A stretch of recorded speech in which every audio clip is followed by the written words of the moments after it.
Bellefontaine, 963 habitants, un village confronté comme bien d'autres à un casse-tête administratif. Il doit se mettre en conformité avec la loi, donner un nom et un numéro à toute sa voirie qui sera ensuite enregistrée dans une base nationale des adresses. Un travail de fourmi que le maire a confié au syndicat mixte d'informatisation des communes. Son technicien doit en effet arpenter la trentaine de hameaux du village, recenser les manques, comme pour ce carrefour en étoile, pour l'instant un simple lieu-dit. Il va falloir renommer toutes ces rues secondaires, toutes ces étoiles, ces branches d'étoiles, et renommer les rues et remettre des numéros dans ces rues-là. Autre exemple dans ce hameau de Gérard Fin où les maisons neuves ont poussé comme des champignons avec des numéros sans suite logique. Tout est à refaire, mais une fois les adresses validées par le conseil municipal, les habitants devront en informer leurs contacts.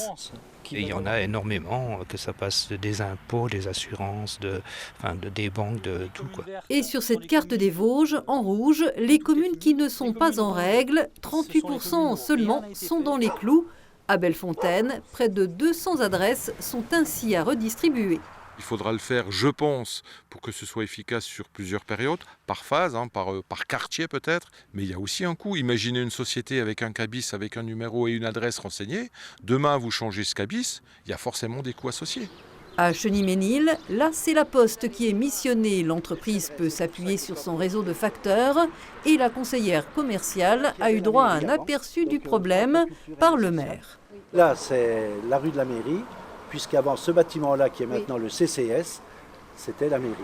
Que ce soit des livreurs, le facteur, il y a des problèmes quand ils cherchent la rue de la mairie et qu'ils ne voient pas de mairie. Sans oublier les terrains divisés en parcelles avec des bistères qui fleurissent à foison, le travail va prendre plusieurs mois. On peut rencontrer des situations très complexes quand notamment il y a des lieux-dits ou alors des fusions de communes où on a des homonymies, des rues de l'église, impasse de l'église.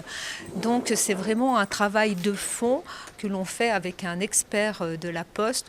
Sur le papier, la loi est effective depuis l'an passé. L'adressage est essentiel pour le courrier, les livraisons et peut même devenir vital pour les secours en cas d'urgence.